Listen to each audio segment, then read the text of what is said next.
And so it does look like we've started recording. Is that correct, Dr. Etchels? So I'm going to go ahead and introduce our speaker this morning, which is Dr. Richard Kreider. Again, thank you so much, Dr. Kreider, for joining us this morning. We're so excited to have you here.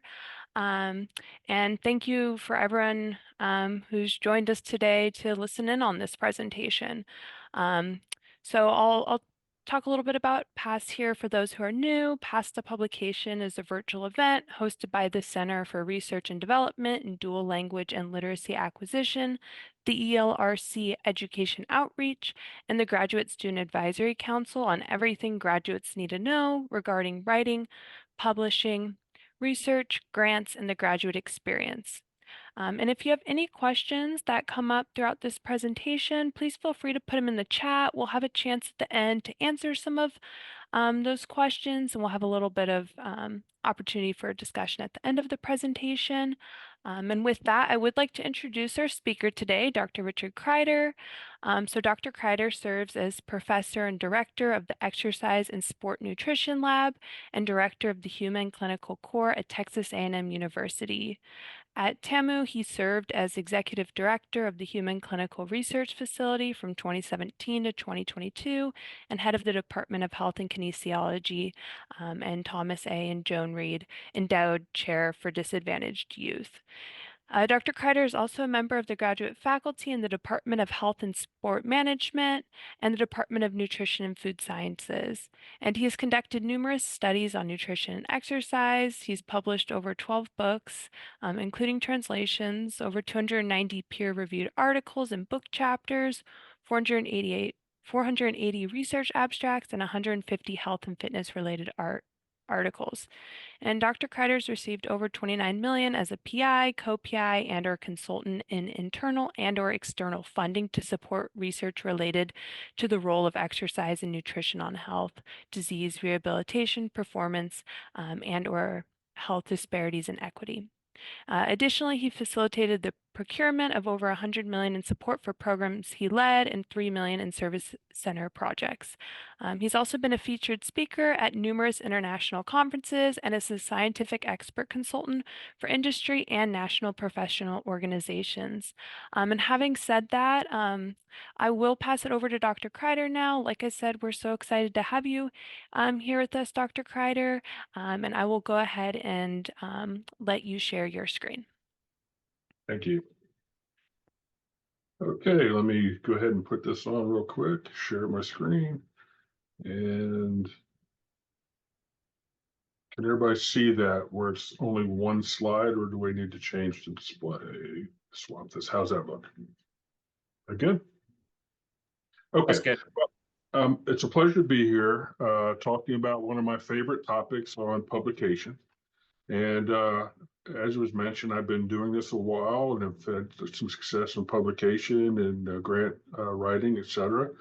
And it's always good to share some of the thoughts that I have and how I've been able to help mentor students and faculty, junior faculty along the way to become productive scholars. So I'm going to give you a lot of keys and ideas about how to do that and have an organized plan to publish, and then the motivation to do so as we talk about this today. And I'm talking a little bit of some of the things that I talked in my first presentation to my writing class that I have for graduate students and professionals. So we'll do a little bit of that. All right, so the first I want to communicate is the art of communication is the language of leadership. And why do I say that? No matter what you do professionally, writing is a skill that can help you advance and communicate to your constituents. If you're a teacher, you're communicating to students and their parents. If you are writing articles for lay publications, you're communicating to the general public to try to help translate the science into usable understanding information for them. If you're a scientist, you're trying to collect data and inform the scientific community and then hopefully the general public about new novel findings. And so these are skills that transcend anything that we do. And so I'm going to talk a little bit about how to do that. The other thing is communication is connection. It's a key to success. Effective communicators do well professionally. If you learn how to speak in at conferences and you learn how to write effectively, people will seek you out to present. They'll ask you to write, and they'll even will pay you to write articles of interest for them. So we're talking about some of the skills. So the one thing I want to show is I didn't start this field to become a published author. I wanted to be a strength coach. I was a first generation student. I went to undergraduate school to become a coach, and I thought I was done after the first 4 year degree. I got my teaching certificate. I'm ready to go and become the strength coach for the Dallas Cowboys. That was my goal. And they said, no, you need a graduate degree. And I said, why? So you can't coach or teach at the college level unless you have at least a master's degree. So I went to master's. And I had no idea about research. I had no idea about what you can do with it. But I got fascinated with research. And then they talked me into, hey, why don't you stay for a PhD? And I said, well, what's that? I mean, I had no family that knew anything about this academic process. I had no career ambitions to become a PhD. I had no idea about writing. And they said, well, you can have a greater impact on the field if you produce the knowledge and share it with people. So I had a great advisor, Tommy Boone, who really taught us the passion of translating the research into lay and scientific publications. I had a great colleague who just passed away, unfortunately, and who would always say that it's not research unless it's published. It's not good research unless it's cited. It's not great research unless others are willing to fund it. And I would add that it's not even impactful research unless you translate that into the general public so they can use the information to improve the quality of their life. So uh, when you look at people like myself who have some success, I mean, we mentioned the books and the chapters and the abstracts and presentations and citations and the H index is kind of mysterious for a lot of scholars. That's basically how many times your papers are cited. So if you have 76 in this case, this is really very high. It means that 76 papers have been cited at least 76 times. And, external funding and lots of PhD students, high rankings. And you say, well, man, how do you do that? Coming from being a strength coach, how do you do that? And how do you become an academic, well-published academic writer, as well as a professional writer who's paid to write articles, on a external basis, kind of a freelance? They'll say, hey, could you write a paper on this topic, a technical report, and you get paid to do that. So these are some ideas. So first thing I want to bring your attention, there's this really nice book I use for my classes, and it's called Scientific Writing, Communication, Papers, Proposal, Presentations. And it's in its like fifth or so edition. A lot of practical information about how to write grants, how to write different types of articles, how to then translate the information to the lay community, how to prepare presentations. So I would suggest if you're newer in the field, a grad student, or even a young professional, this is a great resource for you to have to kind of go through. All right. So with that said, the next point I want to make is anybody can be a good scientist or writer. If Dr. K can do it, wanting to be a strength coach, and no idea about academia and writing and any of this type of thing, really, as long as you are persistent and focused, you also can do this. And then writing is a skill. It takes time to develop. And there has to be a passion to want to and a desire to share your knowledge. What gets me up early in the morning to write papers or working on the weekends late? It's because my desire to share information and make an impact. And so I think that's a prerequisite for good writers. It can't be a chore. It's got to be a passion. And when you have aligned passion with writing skills, you can make an impact through publication. So then the other thing I would say is it's important to understand who you are communicating to and what is the audience. I will approach writing differently if I'm speaking to parents and athletes in an article. I have a different tone if I'm trying to get it to the knowledgeable lay public. They might know a little bit about exercise and nutrition, and then you can add some more details to that. I will write much differently if I'm going to a scientific community and I'm trying to publish a peer-reviewed paper. So understand your audience. This is a skill that needs to be mastered because there's lots of good scholars that speak above people's head. They don't communicate effectively. And so you'll see her lectures. Well, that sounded wonderful. What was it about? I'm not really sure because it's like language and terminology that people don't understand. Make it understandable. And that also has to come through your writing. Um, you can often use the lay person. If they can understand your paper, at least the meeting is probably a good fit overall. Next thing is discipline. I don't let a day go by without doing scholarship, without writing, analyzing data, and making a positive impact on moving our agenda forward. And that's discipline. It's easy to put writing off to once a week, once every 2 weeks, and then something comes up and it gets delayed. Next thing you know, it's a few weeks, a month or 2 months, a semester goes by, and you really haven't advanced a particular paper that you're working on. So being disciplined. Practice. I remember, I tell my students all the time, my first paper that I thought was the best paper in the world as a student. Man, this is a masterpiece. I gave it to my major professor, and there was more red on it than I even thought was on ink that I wrote it with. It was amazing. And it's like everybody has to learn and go through a process. And you don't start writing and be a good writer day one. It's an evolution, a process that you get better and better over time. People also, how can you write so many articles and do all this stuff, per year? Because you get a rhythm and a process down so that makes it easier for the next one, and you learn how to communicate effectively and concisely. So practice writing is a key.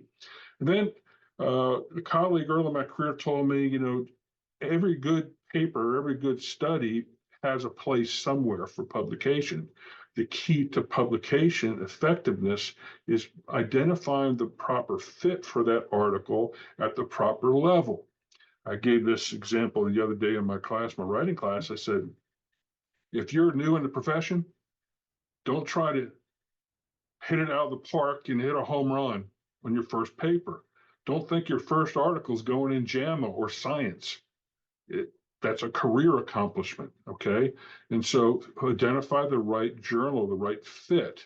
And the nice thing now is that if the journals are open access and it's a good article, it will get cited, okay? So it's important to think that as well. Then be perseverance, persevere. Don't let it suck. Keep working at it. If you get a rejection, consider the comments, revise it, identify a better fit for the audience, and then resubmit, and then usually have more success. So these are some general things to talk about. I want to bring to you. So how do we communicate? I'm a scientist that communicates to the lay public all the way through the elite scientists in the areas that we do research. And so I think that understanding the process is important to becoming an effective writer.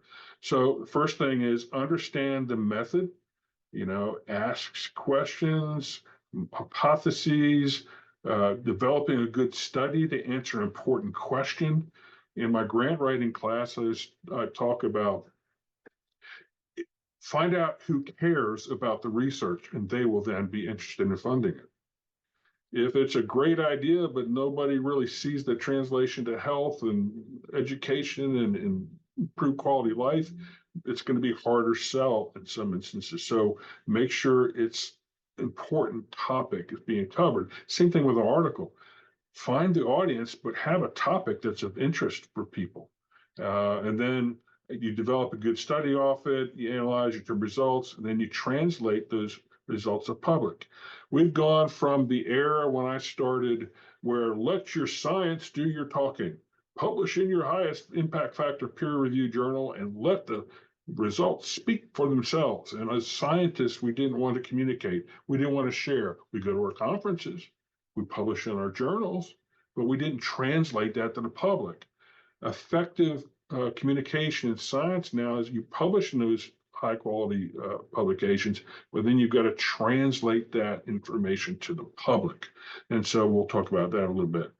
Ethical communication, understanding your readers, writing to the audience is a key factor.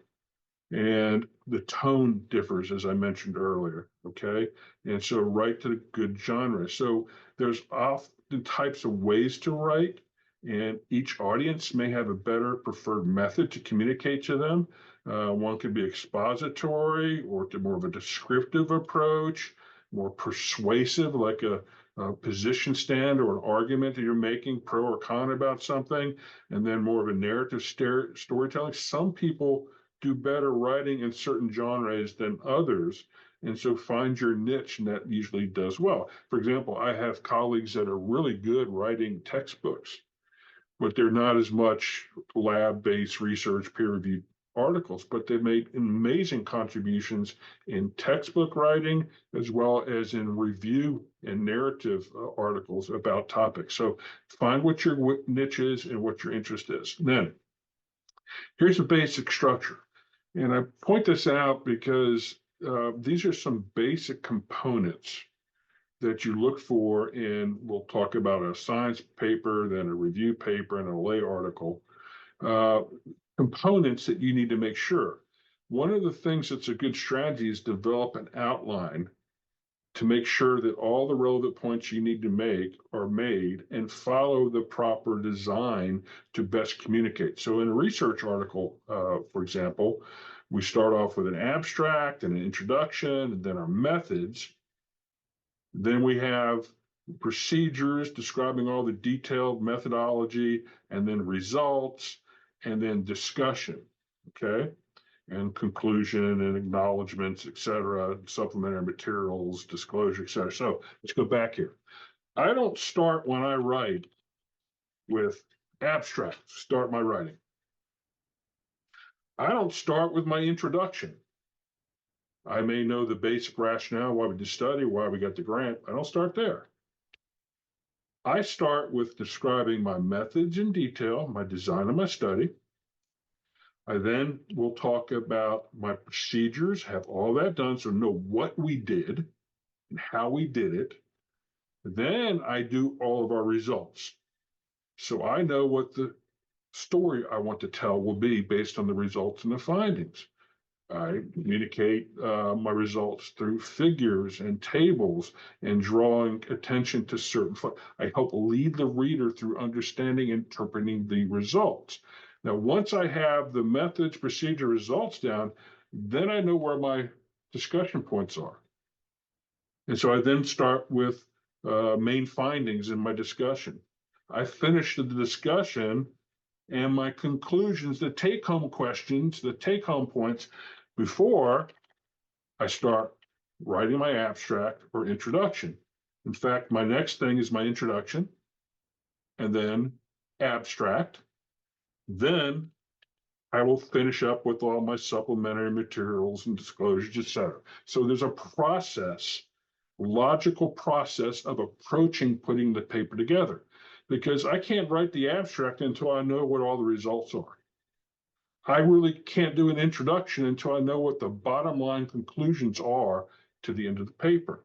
And so that's the process I teach my students to do. Start, describe your methods and procedures, those what you did.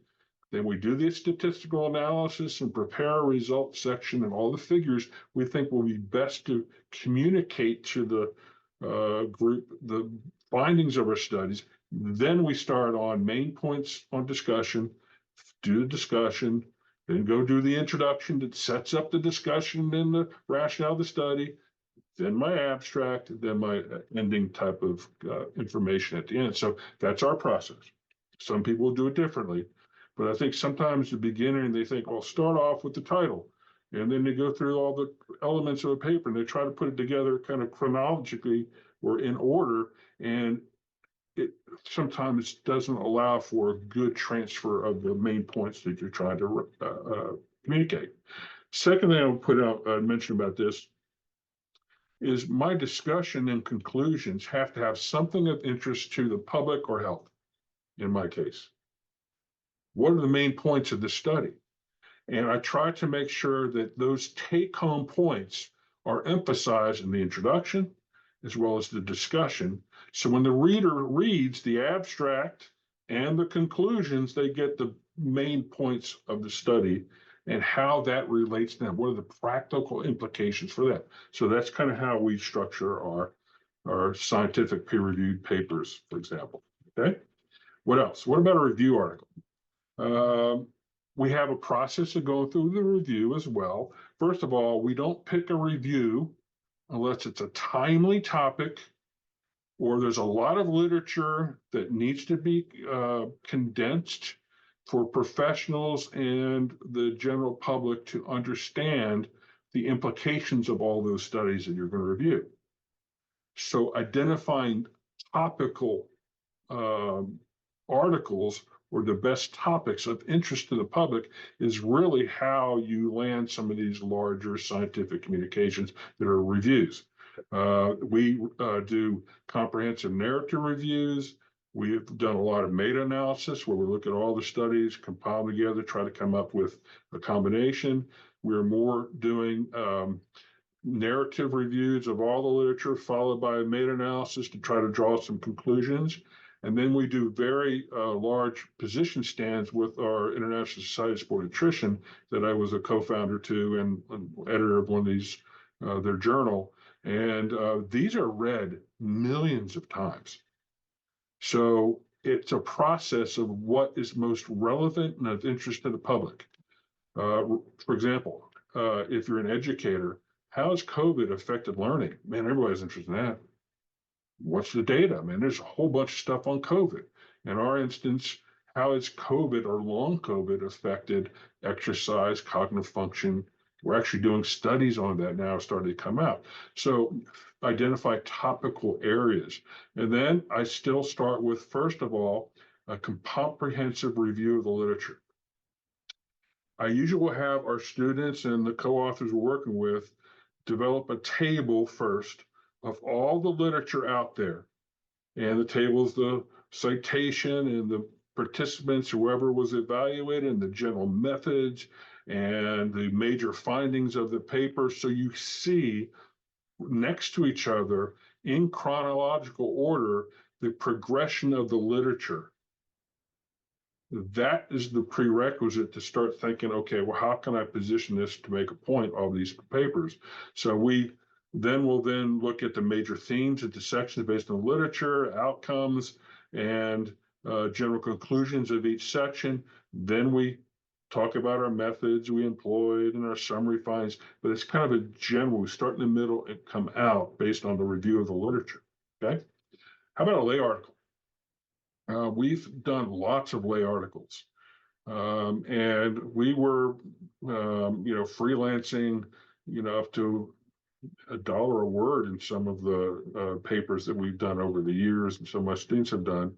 It's a very good opportunity to translate the science into the lay public because they read magazines, they read articles on the web, and they want to hear not only quotes from the researchers, they want to hear the researchers' interpretation. And if you can translate science and technical description into more of a lay summary for people, it can be a very good way to translate your research as well as can be more lucrative as a consultant or a freelance writer. So lay articles are different though. They translate the science and make it in an understandable manner so that anybody could understand it. You can use your parents or grandparents or siblings or whatever you have close to you. If they can understand what you're talking about, then it's probably the level you need to communicate it to. People that are not real familiar with your field, if they can understand the main points, then you know you've communicated well. And so this is much more conversational, more informative, has a little more background to the rationale. but they're short, usually 1,000, 3,000 word or so type of articles. And the organization is first catchy title, pique the interest. Okay. Example, one of our pay articles we did years ago, very low carbohydrate diets. Man, it's a craze. Low carbs. Okay. Oh, I've heard about that. Then education about the topic necessary to provide background, give them the background. There's been interest in different types of diets, which may be more effective in weight loss. And the craze now has been looking at very restrictive carbohydrate diets. And you frame the thought in the first paragraph or two why this is important. I'm going to give you some great information how you can use this or not. You just make the best decision about whether to use this type of diet or not. And so it also has to be fun, entertaining. It can't be something that's boring. It's got to be entertaining. Okay. So you have to write with more anecdotes and more description. It has to be provide a good review of the literature and a good assessment of what that literature is. And then a summary take home points, practical applications. Okay. So this is kind of the general format for a lot of the lay articles we do. And we've done technical reports for major organizations like we did one on seniors and protein, and for one of the federal groups that needed to communicate it to the general public. And so they asked us to write that article, and a lot of magazines, this type of things. There's a lot of potential for this in young writers if they're good at communicating to a general population. All right, so here's your writing tone. My tone changes based on the population audience. So if I'm writing a scientific article, I'm going to write it knowledgeable scientists that understand or are interested in that field. I can't take everything for granted. They know everything, but they know enough to be able to interpret the main findings and why we measured what parameters, et cetera. But it also needs to be written not at the level that only 10 people understand all the jargon. It needs to be something that somebody interested in the field that may not be as closely related to the field can still follow because of their general science background. So even writing our science articles or doing professional presentations at conferences, I always try to make it communicated at a level that everybody in the audience can understand, not just a handful of people that are in that particular field. Okay, so that's something to keep in mind. I don't think you need to impress anybody when you write an article by you knowing all the, you know, the best words to say, the most educated phraseology, and throwing all the jargon about different things around. I think you need to write it in a way that describes it so that anybody can understand it, has a basic understanding of science, and gets the point of the article. Okay. Then a review. This is also written so educated people can read, but why do people read reviews? They read reviews because they're not as knowledgeable about all the methods and procedures and all the literature in the area, but they're interested. And they read your review article, get an overall landscape of what the science is in that area. And so this needs to be even more broader, a little bit more general, not as specific scientific terminology, something that more people can grasp to give you a larger audience. A lot of journals like these because some of the best cited papers in journals are comprehensive reviews or meta-analysis that everybody's interested in. They cite as a way to synthesize the literature. So that's how that is. Now, what about the lay article? This is something written at any level, anyone from a high school person on, anybody can read and understand, should be able to follow along to get the main points of the finding. Okay. So think about who your audience is. What do I value? What do I already know about the topic? What do I need to know about the topic? And what kind of evidence can convince me about the findings? So understand your audience. Okay. Educate people at their level of understanding. A lot of times colleagues will write so scientifically, they'll write a lay article or they'll go do a presentation to a general audience and people just don't get it, don't understand. I give a great example. One of my closest colleagues at another university, we still collaborate many times, is brilliant. and he's a molecular physiologist. And everything to that person is mTOR PS6 kinase. Da, da, da, da, da, da. And I'm sitting at a presentation, and one of the pioneers of our field, who wrote the first exercise physiology book, leans over to me. He says, Rick, he says, I think I wrote the first molecular biology chapter in exercise science, but do you have any idea what he's talking about? Because it was like, okay.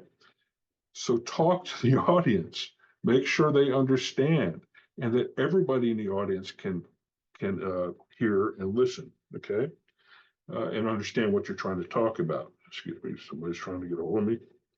All right, so lay articles or even more. So understand your audience, educate them at their level of understanding, and then you'll have more opportunities to write and to present at different conferences. Okay. Don't try to impress readers, educate and motivate them at their level. Okay. Now, the next thing I would say is, what about selecting a topic? Pick a topic you are interested in and is of interest to the general public. Okay. Hot topics are always great things for reviews and articles. Okay. Identify a topic that had significant recent scientific or public interest. Um, this is also how we pick research projects. I want to be on the cutting edge. I want to be trying new stuff. The new stuff is what's cited. Okay. And it's also of interest to the public. So when we come out with a paper, it's one of the first ones in that topic. Everybody wants to see and read, well, does this work or does this not work? Okay. So I think that goes all the way back to picking good topics. But then if you're doing review articles later, pick something of interest, and then you'll be more successful. So target the topic to the correct audience and venue, and then conduct a literature review. We teach how to do this through PubMed and other type of services. You need to have a look at all the available literature on the topic and then select which papers are probably the most relevant to discuss.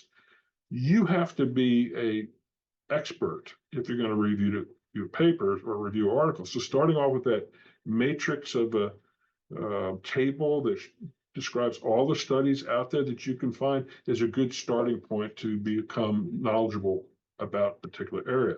And then get input from others. We go through a process where we do drafts, we do outlines, and then the newer writers, I'll say, bounce that off of other professionals. Pick some senior writers to then give you input on your outline. And then after your first draft is done, ask them to provide input about, is this coming clear? Don't pick people just going to pat you on the back. Pick people that are good and will give you some good critique so that the paper is improved. A good reviewer helps the author produce a better paper, doesn't just criticize them. And so find colleagues that can provide the input. And for new faculty and young professionals that are emerging, I would highly suggest that develop a team of writers to help you. Okay. And then select publishable topics. So, literature search, for those who are newer to this, obviously the goal is to find as much peer-reviewed literature on the topic. There is different lengths or strengths of evidence. In our field, double-blind, placebo-controlled, randomized trials are kind of the gold standard. And then after a number of them have been done, I think there needs to be 20 or 30 on a topic before you try a meta-analysis. I don't know why people are doing meta-analysis with 4 studies included. That's not necessary. And then position stands where a number of people have come together, take a look at the literature and come up with recommendations for the public. So what's the strength of the evidence? That also has to be thought about when you're writing. And then we use EndNote. You can use RefWorks or something, but keep a body of literature on the topic, and so that you can pull up the papers as you need and you're getting a good idea of what's going on, then download and then read as much of the literature as possible. One of the things I like about being at a university is I can get a copy of the PDFs, most of the journals. So I can read a lot of those articles, take a look at which ones, what are the strengths, what are the weaknesses, and whether I want to highlight them in a review or not. Okay.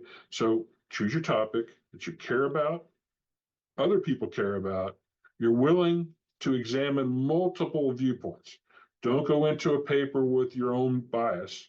Try to think of, well, what's the literature? What's that telling me? Let me honestly portray what the literature is, and then make a unbiased assessment of where the literature stands and what needs to be done in the future to advance that field.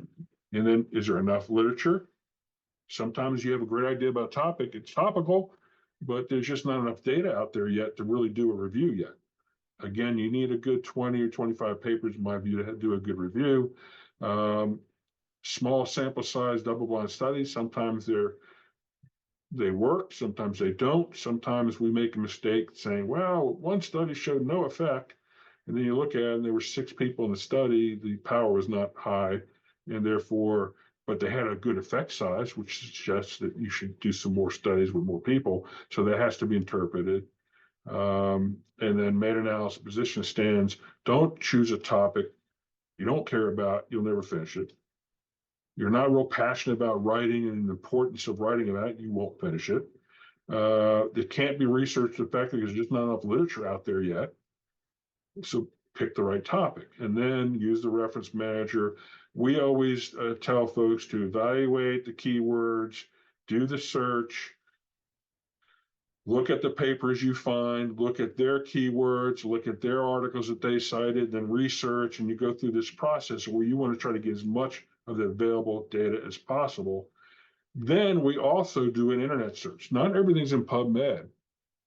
And so you need to do Google search, to look at Google Scholar. I actually do patent searches on topics because those are some of the newest data coming out in nutrition and exercise. Okay. But you need to be knowledgeable before you start doing a review and even doing a good article or a grant that you're trying to make. So what's the last thing it said? Develop a plan. And what is that? Identify the topic, write an outline. Have that outline reviewed by others. Does it cover all the areas? Then when you begin writing, focus your sentences that are clear, not run on. They're focused on the topic of that section of the material that's logically structured in paragraphs to answer or provide the background on that point of the outline. Okay. Prepare a draft, let others read it, get their input. What came up? Sometimes I'll write something that seems clear to me. Of course, it's right there. No, and then somebody gets confused on how it's phrased or how it's written. This is particularly a problem in international writing. Okay, I've collaborated with lots of folks who have publications in, Chinese and Japanese and South Korean and Spanish, Portuguese, a whole bunch of different. I don't try to write it in that language because I don't know the language well enough. I don't know if I'm going to offend somebody writing something. I collaborate with colleagues in those countries. Then we work to take my stuff in English to put it in an understandable way in that language. And then we work on the publication in that language. Same is true as if you are writing and you're trying to write in English and English is not your first language, highly recommend getting a senior researcher from the country, if it's in the United States for English, you go into an English peer-reviewed paper, that can help you make sure that what you think you're saying is actually being effectively communicated, and add them to your research team so that they will not only help you with the writing, make sure it's clear, but also provide strength on the review that this is done by reputable folks. That is often a good way to get into writing in the language that you're not accustomed to. So that's the other recommendation I would have. And we've worked with lots of different folks to help them write, and then they publish. Sometimes we're on the paper, sometimes we're just acknowledged. But that really helps advance and get your writing skills to the point where other folks in that other language can best understand it. So include published authors on your writing team, be realistic. Don't expect to write your first paper in science. or JAMA. Okay, maybe it's great stuff, but think about what the best fit is to start. You have to hit singles in baseball analogy. You need to hit singles before you hit doubles and triples and home runs. So kind of think of your writing career as a process of development, and some of your initial stuff can be great, double or triple every once in a while, but you need to also be willing to hit some singles along the way in different journals to build your reputation up and your writing volume up so that then they come asking for you to write papers, okay, on the top. Then be persistent, address comments, revise as necessary, and then once published, then have an avenue to translate that published paper to the public. We have a website, all of our papers go on it. We usually do a blurb about this paper, what does it mean in an understandable way. We do Instagram highlights of papers that have come out of interest that we publish. And so the general public finds out what the main findings are. Okay. So last, don't think you can't write, start writing. And then before long, you'll start having publications, and the focus should be, you can do this. If I can do it, anybody can do it.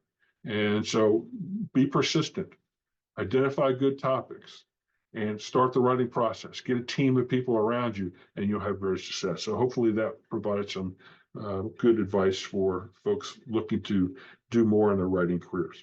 So at this time, I'll take any questions.